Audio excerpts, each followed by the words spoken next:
Ya, pemirsa, itu tadi keterangan pers yang disampaikan oleh pimpinan DPR, dalam hal ini Wakil Ketua DPR RI Sufmi Dasko Ahmad, didampingi oleh unsur pimpinan DPR lainnya. Dari keterangan pers yang singkat tadi, DPR menyampaikan sekaligus sebagai respons atas tuntutan masyarakat. Saya berikan sedikit catatan ya. Yang pertama adalah DPR sepakat tentang menghentikan semua tunjangan, salah satunya tunjangan rumah. Yang kedua, DPR melakukan moratorium kunjungan kerja ke luar negeri per 1 September kecuali untuk menghadiri undangan atau kegiatan kenegaraan. Yang ketiga, DPR setuju memangkas semua tunjangan dan fasilitas termasuk diantaranya yang sempat saya catat ada biaya komunikasi intensif dan juga tunjangan transportasi. Yang keempat, anggota DPR yang nonaktif itu tidak dibayarkan hak keuangannya. 5, DPR akan menindaklanjuti dalam hal ini Mahkamah Kehormatan Dewan berkoordinasi dengan partai politik atau Mahkamah Kehormatan Partai terkait dengan status anggota DPR yang bermasalah. Dan yang keenam, DPR akan memperkuat transparansi dan partisipasi publik. Rinciannya nanti Anda akan ikuti dalam berita berikutnya yang akan dikemas oleh tim redaksi kami. Mas Agus, sudah menjawab belum tuntutanmu? Baik, berkenaan dengan anggota DPR yang dinonaktifkan. Saya rasa sebetulnya perlu juga untuk kita kritisi. Apakah memang semestinya itu kita berhentikan? Karena kalau semisal nonaktif saja. Nonaktif sebagai anggota DPR atau sebagai anggota partai juga? Anggota DPR dan juga partai juga. Itu kan termasuk tuntutan buat partai politik juga. Ya, oke. Gitu, dan lakukanlah mekanisme PAW kalau nggak salah ya. Itu. Terus yang kedua terkait dengan janji lagi. DPR RI berjanji akan memperkuat transparansi. Ya. Semestinya itu sudah bukan janji. Kan Itu tidak yang bisa harus hari dilakukan. ini dilakukan langsung kuat toh? Ada indikator untuk Maksud kuat saya itu adalah seperti apa? sebagai seorang pejabat publik, baik dalam konteks pemerintah juga ya Bang Kodari, pun juga DPR RI, transparansi kepada publik itu adalah bare minimum bahasanya. Emang yang harus dilakukan. Nah, tetapi kenapa masih janji? Ya, bentuk press conference yang tadi dilakukan apakah bukan transparansi atau melibatkan partisipasi publik? Itu langsung? salah satu. Apalagi yang Anda butuhkan? Kami ingin ada transparansi semacam itu secara berkala. Jadi masyarakat itu bisa mendapatkan informasi-informasi terkait dengan apa sebetulnya yang sedang dilakukan oleh anggota dewan kita di DPR RI. Pun juga apa yang dilakukan oleh pemerintah. Sehingga kemudian kami sebagai bagian daripada warga negara bisa menilai apakah wakil-wakil kami di DPR RI itu sudah bekerja sesuai dengan fungsinya atau belum. Apakah pemerintah itu sudah mampu memenuhi janji-janjinya kepada masyarakat atau belum. Dari 6 respon pemerintah, dalam hal ini disampaikan oleh Sufmi Dasko, Anda fokus pada nomor 6, perkuat transparansi. Berarti 5 lainnya itu sudah diterima ya? Terkait dengan pernyataan yang tujuannya ke DPR. Itu kan sejauh ini harapannya sebetulnya DPR mampu menjalankan fungsi pengawasannya juga ke pemerintah. Jadi kami juga berharap sebetulnya dari DPR mampu menjalankan fungsi pengawasannya kepada pemerintah sehingga tuntutan kami yang juga ditujukan kepada pemerintah itu bisa mampu juga didorong oleh DPR. Jadi DPR mengawasi jalannya pemerintahan, DPR mengawasi pemerintah, sementara DPR diawasi oleh Anda ya? Ya, semua kita awasi. Iya dong, masyarakat termasuk Anda. Betul. Jangan sampai hanya karena Bapak Dasko satu partai dengan Bapak Presiden Prabowo, fungsi check and balances antara DPR dan juga pemerintah itu tidak berjalan. Kalau itu saya setuju. Tapi kan perlu waktu untuk membuktikan bahwa DPR itu bekerja atau tidak. Termasuk soal transparansi tadi berlangsung atau tidak kan? Tidak hanya bisa diukur dari hari ini Anda bilang oke sudah transparan. Tapi kan kasih waktu misalnya. Menurut Agus dan teman-teman perlu berapa waktu pemerintah dalam hal DPR khususnya dikasih waktu agar indikator transparansi itu betul-betul mereka jalankan. Ya, dimulai dari hari ini, lakukan dan biasakan seperti ini. Berapa lama kira-kira kemudian progresnya selamanya harus ada transparansi seperti ini? Ya, maksud saya setiap minggu harus ada apa, atau setiap bulan harus ada apa gitu? Silahkan, setiap hari, setiap minggu, setiap bulan. Yang penting, jangan sampai nantinya ketika amarah publik sudah banyak, baru nanti upaya untuk nge-cool down-nya dengan melakukan konvers misalkan. Kita nggak mau yang seperti itu. Kita maunya transparansi yang benar-benar dilakukan dengan tujuan untuk menginformasikan apa saja yang sudah dikerjakan oleh baik DPR RI maupun pemerintah. Dan itu harus jadi bare minimum. Karena itu bentuk pertanggungjawaban mereka juga kepada kita sebagai masyarakat. Begitu. Artinya ketika transparansi itu dilakukan, tidak ada kemandekan komunikasi, Sepakat. masyarakat tidak akan marah begitu Betul. ya. Oke, Bang Kodari. Belum tentu masyarakat boleh jadi marah kalau ternyata kinerjanya nggak benar. Iya, tapi marahnya kan tidak seperti rusuh gitu kan. Kalau ada komunikasi tentu marah boleh gitu kan, ekspresi ya, menunjukkan ekspresi. Cuma jangan merusak gitu kan.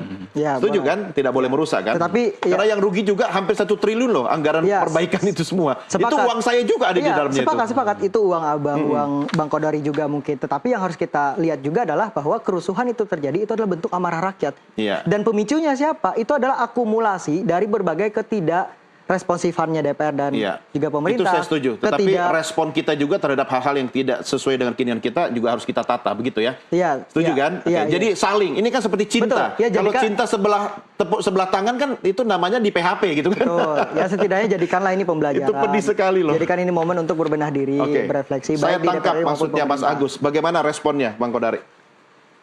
Ya kita apresiasi ya apa yang dilakukan oleh Pak Dasko dan kawan-kawan. Artinya teman-teman DPR itu tidak menutup telinga dan tidak Ya. menutup mata. Ini gimmick nggak sih? Atau memang tulus dilakukan? Atau sekedar untuk meredam saja tuntutan masyarakat? Saya kira kalau kita lihat apa yang dilakukan ini konsisten ya dari beberapa Oke. hari yang lalu dan betul-betul dilaksanakan dan kita bisa melihat progres yang nyata. Ya kalau di pemerintah sendiri selalu ditekankan oleh Bapak Presiden untuk bisa menyampaikan capaian-capaian program yang sudah dilakukan. Iya. Itu dalam setiap rapat kabinet, khususnya rapat paripurna ditekankan oleh Presiden. Dan kami juga di KSP mendorong agar progres pembangunan itu disampaikan secara rutin. Kalau kita lihat misalnya dari sekolah rakyat ya, karena kita mengikuti dari konsep, lalu kemudian waktu proses renovasi kita datang, kita perhatikan. Ini KSP atau kita PCO berita. sih yang harus mengkomunikasikan itu? Semua elemen, Terintegrasi. Kalau menurut saya sih, yang namanya proses komunikasi itu inherent pada setiap lembaga yang ada.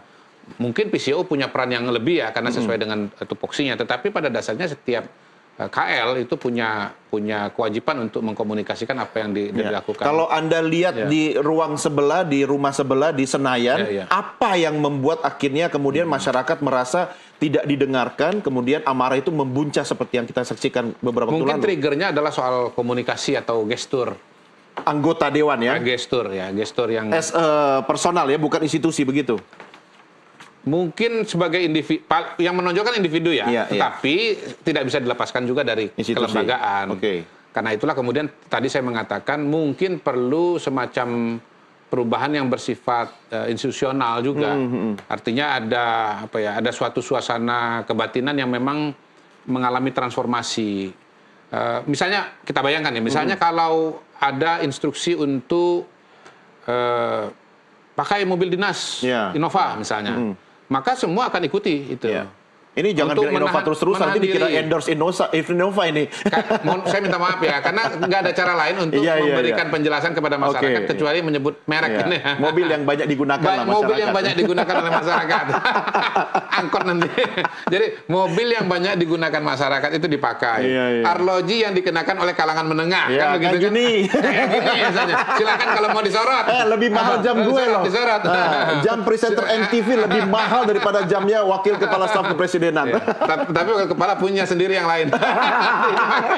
Karena ini menyesuaikan dengan situasi dan kondisi yang kita pahami pada hari ini bahwa masyarakat menuntut itu, melihat menuntut ada ditunjukkan oleh para wakilnya. Itu kan gestur tadi. Karena kan sebetulnya yang membuat rame ini kan itu kan gestur. Betul. Mulai dari istilahnya arlojinya disorot, kemudian mobilnya disorot.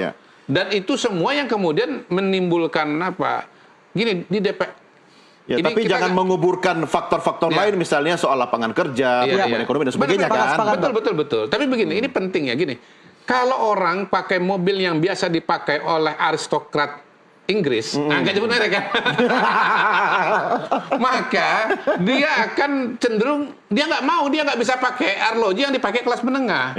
Dia akan menggunakan arloji yang sesuai dengan mobilnya, gitu. Yang biasanya dipakai oleh aristokrat Inggris. Bukan aristokrat Inggris, dipakai oleh atlet tenis terkenal, misalkan atlet. Hati-hati sekali ngomongnya ya. Karena kan sesuai dengan nggak boleh disebut merek kan gitu kan. Tetapi kalau Anda naik mobil yang biasa digunakan oleh masyarakat Indonesia, maka Anda tuh nggak merasa punya dorongan harus menggunakan arloji yang dipakai oleh alat terkenal tadi, cukup yang biasa Saya digunakan setuju, oleh sekelas Bang Kodari. menengah. Mungkin minimal Gitu begini, loh. Mas Agus ya. Masyarakat ingin melihat wakilnya atau eksekutif yang menjalankan pemerintahan itu sama seperti saya. Iya, itu. Saya kemana-mana naik transportasi publik, saya kemana-mana pakai jam yang harganya ya nggak terlalu mahal. Yang standar, gitu. Ya mau dia punya emas batangan di rumah 4 kilogram, no problemo, no gitu problem. kan Mas Agus kan? Enggak juga sebetulnya, kalaupun semisal ada pimpinan dari eksekutif dan juga para anggota dewan di DPR katakanlah menggunakan kostum yang sama dengan rakyat, tetapi kalau semisal keputusan atau kebijakan yang Tidak diambil pro justru rakyat. tidak pro rakyat, ya tetap kita akan Kan marah. balik lagi kan kebijakan publik dan komunikasi. Jadi saya rasa enggak dua sisi satunya, ya. enggak. Dua sisi ya, dua-duanya berjalan Iya, dengan iya, baik. tetapi Lanjut. jangan juga terfokus pada simbolisasi semacam itu. Kita harus fokus pada esensinya bahwa Anda harus kawal.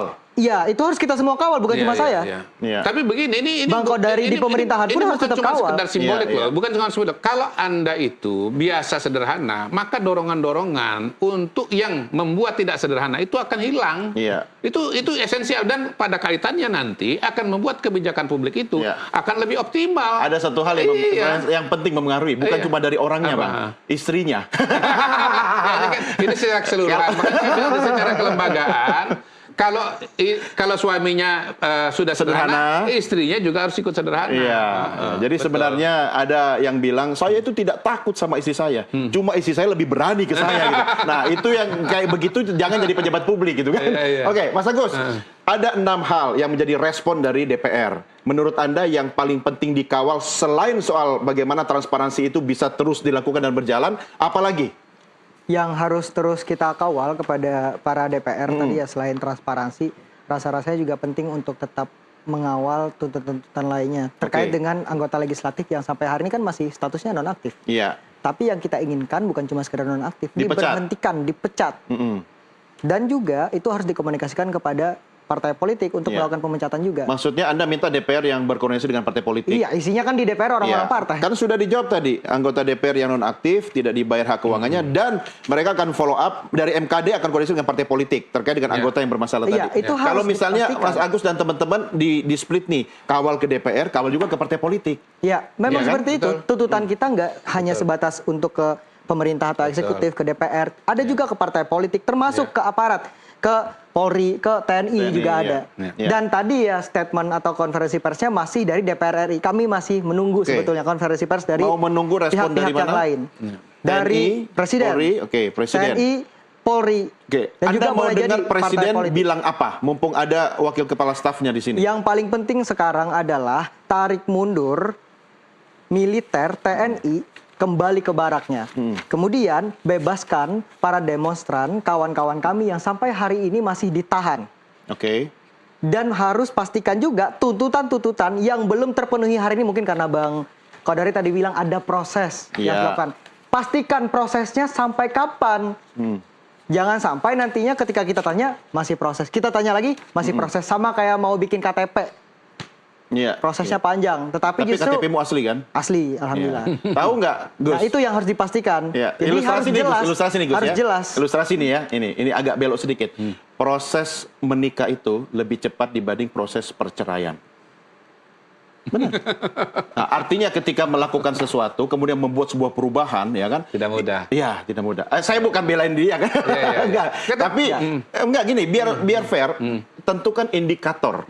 Ya kan, misalnya, Bang Kodari tolong kawal dong, bantu kami. Ya, dalam 1 minggu ada perubahan, yaitu bentuknya minimal ada A atau B. Iya. Kemudian dalam 1 bulan, nah itu mungkin bisa membantu Iya. pemerintah atau DPR sebagai alat ukur gitu kan. Jadi Anda bisa tagih, sudah 1 bulan loh, masa belum ada begini gitu. Iya, makanya tadi Gimana? kita pengen mendengarkan pernyataan dulu dari pihak yang kita tuntut. Yang tadi Tadi statementnya kita nuntut 17 dari DPR, tuntutan itu oke. kan harusnya hari ini tenggat waktunya. Oke. Kalau misal Bang Kodari tadi bilang bahwa itu masih proses sehingga membutuhkan lebih banyak waktu lagi agar bisa terjadi perubahan-perubahan yang kita inginkan, Ya. ya sampaikan butuh waktunya berapa lama. ya, Anda butuh statement langsung dari presiden atau Dari lembaga presiden. kepresidenan. Kan Anda tuntut DPR, tapi tadi kan Kalau memang Bapak Presiden peduli dengan aspirasi masyarakatnya, sampaikan secara ya, langsung. oke, sebelum presiden statement dari staf kepresidenan mau menyampaikan dulu apa yang menjadi pertanyaan dari Agus dan Ya, teman-teman. pertama saya meyakinkan teman-teman semua bahwa Pak Prabowo itu sangat serius dalam mengatasi masalah Ya. kesenjangan baik dari kacamata ekonomi, kacamata sosial, dan pada hari ini saya mengatakan ya kita juga bahkan mengejar dari sisi psikologis ya, yang saya sebut-sebut tadi dengan merek-merek tadi kan psikologis sebetulnya. Yang kedua tentu perubahan ada yang bersifat cepat, ada juga yang bersifat lambat, ada yang bukan lambat lama, kemudian ada individu, ada yang kelembagaan. Termasuk juga pada hari ini ya kita semua harus memikirkan sistem pemilu yang kita miliki. Kan begini, sebetulnya anggota DPR ini kan kalau teman-teman, kami wakil rakyat, yang di situ tuh wakil rakyat juga, karena mereka dipilih lewat pemilu kan begitu. Betul. Jadi kalau misalnya pada hari ini ada distorsi, ini harus diruntut ke belakang. Misalnya apakah sistem pemilunya itu telah membuat lahirnya anggota-anggota DPR misalnya, yang kemampuan komunikasi atau kompetensinya memang menimbulkan persoalan gitu. Saya konkret aja, misalnya anggota DPR, kalau dia S1, dia kalau bisa pernah jadi BEM, atau misalnya ormas kemahasiswaan, entah nyebut, saya nggak nyebut nama ya, inisial aja ya, HMI, GMNI, nggak nyebut nama. Mentang-mentang dia dulu HMI kan dulu kan? Atau misalnya tidak pernah ikut organisasi kemahasiswaan tapi S2. Ya harapannya tentu kompetensinya lebih baik ya, sehingga kemudian pro kontra atau potensi-potensi masalah yang ada itu akan berkurang. Kemudian mereka ini ya supaya tidak jor-joran, bagaimana caranya agar biaya politiknya menjadi lebih minimal, misalnya begitu, sehingga mereka tidak punya punya semacam desakan atau tekanan untuk harus sangat populer, lalu kemudian populer dengan cara flexing misalnya kan begitu kan. Dia flexing kan mungkin psikologis, tapi bisa juga cara dia untuk membangun popularitas supaya pemilu berikutnya nanti akan dipilih. Nah, semua ini harus dipikirkan. Jadi bukan hanya apa yang kelihatan di depan mata pada hari ini, tetapi juga dari sumber-sumber yang lebih mendalam. Nanti Agus akan respon juga. Tapi sebelum ke Agus, Bang Kodari, apa yang bisa Anda sampaikan kepada teman-teman mahasiswa, khususnya Agus Setiawan, junior Anda juga, satu alma mater, dalam hal sama-sama mengawasi jalannya pemerintahan ini, baik di eksekutif ataupun legislatif? Silakan. Ya sama aja. Saya soalnya KSP itu tugas tupoksinya monitoring dan evaluasi program-program pemerintah. Jadi kita selalu mengawal agar program-program yang berjalan itu secepatnya berjalan dengan baik dan berjalan dengan optimal. Nah, isu-isu kesenjangan lapangan kerja itu untuk sebagian memang perlu waktu dan perlu proses. Ingat pemerintahan Pak Prabowo ini baru 10 bulan ya. Kemudian kalau kita bicara efek kepada ekonomi, memang program-program yang besar-besar ini harus bisa berjalan secepatnya dan diterima manfaatnya segera. Bantu dong oleh mahasiswa masyarakat agar DPR khususnya misalnya atau institusi lain seperti TNI, Polri bisa berbenah. Sebetulnya kita di internal pemerintahan juga ada monitoring, ada evaluasi begitu untuk program-program yang sedang berjalan. Kalau misalnya nggak berjalan sesuai dengan rencana misalnya, kita perasaannya sama dengan mahasiswa gemes gitu loh. Ini bagaimana? Tolong dipercepat. Oh, kita khawatir kalau nggak berjalan. Jadi sebetulnya antara teman-teman mahasiswa gitu ya dengan kita yang di dalam pemerintahan, perasaan kita tuh nggak beda-beda amat gitu. Kita ini bukan dua jenis makhluk dan spesies yang berbeda. Kita sama-sama bangsa Indonesia. Hanya teman-teman ini adalah pada hari ini mahasiswa, kami ada di pemerintahan. Saya adalah Agus 25 tahun yang lalu. Ya. Dan memang teman-teman yang sekarang ada di pemerintahan notabene sebetulnya 20-25 tahun yang lalu ya posisinya seperti Agus ini, anggota atau ketua BEM, anggota atau ketua di organisasi kemahasiswaan. Jadi sebetulnya perasaan kita sama, teman-teman mengingatkan, makanya saya bilang terima kasih sudah dirangkum 17+8 ini, tapi kita juga sebetulnya di dalam berusaha untuk melakukan perbaikan-perbaikan. Oke, silahkan sampaikan kalau masih ada yang kurang. Kebetulan nanti setelah ini juga bertukar-tukarlah nomor telepon sehingga tidak ada kemampatan komunikasi. Betul. Silakan, Mas Agus. Ya, kalau dari saya kita hendaknya perlu belajar dari momen ini ya, baik dari masyarakat, baik dari pemerintah, DPR RI, TNI, Polri, bahwa apa yang kita alami hari ini itu adalah bentuk akumulasi kekecewaan kita kepada orang-orang yang kita percayai pada saat momen pemilu. Yang senyata-nyatanya sampai hari ini justru seakan-akan meninggalkan kita. Dan itu pola yang terus berulang. Makanya kalau berbicara soal pemilu tadi ya, kita itu seakan-akan dibeli pada saat momen pemilu dengan janji-janji kampanye. Tetapi setelah sudah menjalankan roda pemerintahan, setelah duduk di anggota dewan, justru bermain dengan bubble-nya sendiri dan melupakan kami sebagai bagian daripada masyarakat. Makanya kemudian tuntutan 17+8 dan juga itu tuntutan-tuntutan lainnya itu adalah bentuk akumulasi itu. Ditambah cara pemerintah, cara DPR RI, cara TNI, cara Polri dalam menyikapi aspirasi kami seakan-akan justru ingin dibikin atau ingin dibuat semacam penghalang. Makanya ada represivitas daripada para aparat. Dan jadikanlah ini momen pembelajaran bahwa kalau saya selalu percaya bahwa yang namanya mendengar itu langkah pertama untuk peduli dan cara paling sederhana untuk mengerti. Mendengar ya? Mendengar itu yang harus dilakukan oleh DPR RI. Pun juga dari pemerintah. Makanya tadi dari yang saya sampaikan konferensi persnya baru di DPR RI. Ya. Kami Tunggu masih pemerintah menunggu ya. konferensi pers dari pemerintah, dari TNI, dari Polri, dan juga dari partai politik kalau memang memungkinkan. Ya. Karena mau bagaimanapun partai politik bertanggung jawab juga atas apa yang terjadi hari Baik, ini. setuju. Kita tetap menunggu ya dan mengawal. Mengawal. Oke. Cita-cita jadi guru kan? Jadi guru. Sangat mulia. Tugasnya bukan cuma mulia, tetapi tolong didik dan siapkanlah generasi berikutnya biar tidak seperti yang Anda protes-protes ini kan. Ya. Ini kan hasil dari mungkin hal-hal di masa lalu yang kurang sempurna, kita sempurnakan. Ya. Kalau saya mengusulkan Apa? nanti Agus Setiawan jadi anggota DPR supaya DPR-nya menjadi lebih baik. Ini tulus kan nih ngomongnya? Tulus. Karena adik saya Oke. di UI. Tapi kalau sudah di DPR, jangan seperti orang yang kok demo ini. Ya, kalau saya berharap sebetulnya nggak perlu saya masuk ke DPR, DPR-nya lebih baik. Itu dia. Oke. Lebih bagus lagi kalau DPR-nya bagus dan ada Agus Setiawan di situ. Iya. Agus Setiawan jadi DPR, ini udah jadi menteri ya. Baik, terima kasih Bapak-bapak. Bang Godari, thank you. Sama-sama. Ya, Mas Agus, terima kasih. Terima kasih. Jangan lupa tugas utama belajar tetap ya. Siap. Biar bisa memberikan yang terbaik bagi bangsa dan negara. Pemirsa, kami akhiri sampai di sini diskusi kita. Tetap bersama kami karena setelah ini kami akan kembali dengan beragam berita lainnya. Sampai jumpa.